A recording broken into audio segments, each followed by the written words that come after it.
Welcome to Healthy Cooking with Emily. I hope you enjoy cooking this recipe that is delicious and healthy too.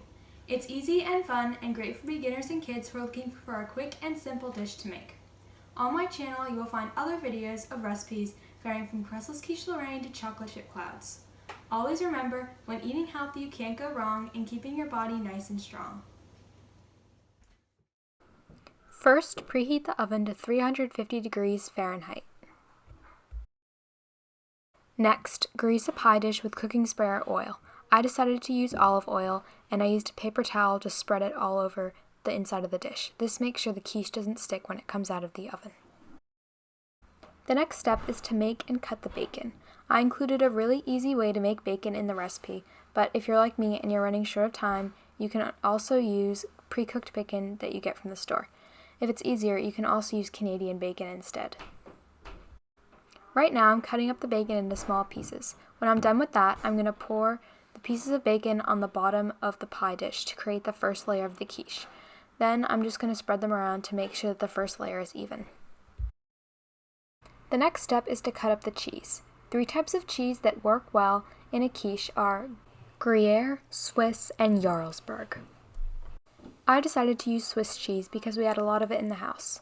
I used the boar's head sliced Swiss cheese, and I cut up the pieces evenly, spreading them evenly over top of the bacon. The next step is to make the custard mixture. First, add 2/3 a cup of 2% milk.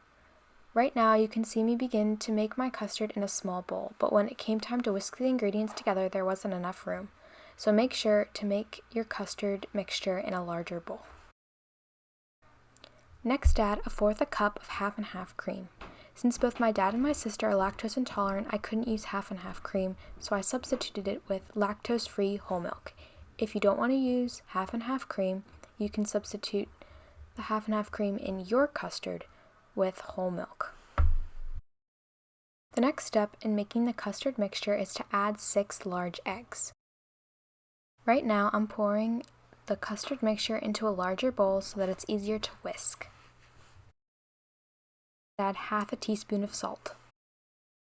Add 1/8 teaspoon black pepper. Add 1 pinch of nutmeg. Finally, mix together the ingredients to make the custard mixture. Now pour the custard into the pie dish on top of the cheese and the bacon.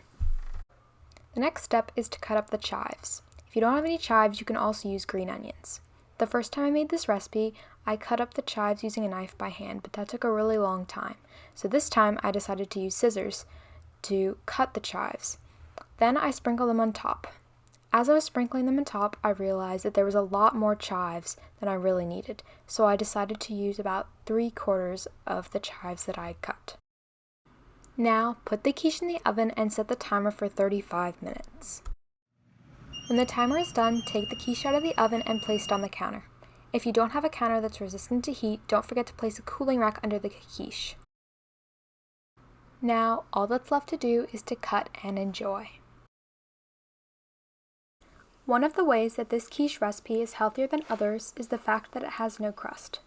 A typical quiche Lorraine would have more than 100 calories greater than this quiche recipe, and much more saturated fat. Just by eliminating the crust, the recipe becomes healthier. When learning about nutrition and how to eat healthy, a good place to start is by looking at a food pyramid. In my opinion, the easiest one to understand and follow is the current one by my plate. It shows recommendations for the proportions of each food group you should eat with every meal. As you can see, half the plate is for fruits and vegetables, and the other half is for grains and protein. People should eat 1 to 2 cups of fruit a day. Things that are in the food group are fresh fruit, canned fruit, frozen fruit, dried fruit, and 100% fruit juice. Everyone also needs to eat somewhere between 1 and 3 cups of vegetables a day. Some things that are in the vegetable group are fresh vegetables, frozen vegetables, canned vegetables, dried or dehydrated vegetables, and 100% vegetable juice. The next section of the plate is the grain section. You should eat between 3 and 8 ounces of grain a day. Some examples of grain are rice, cornmeal, bread, pasta, cereal, tortillas, oatmeal, and popcorn. Another important food group is protein.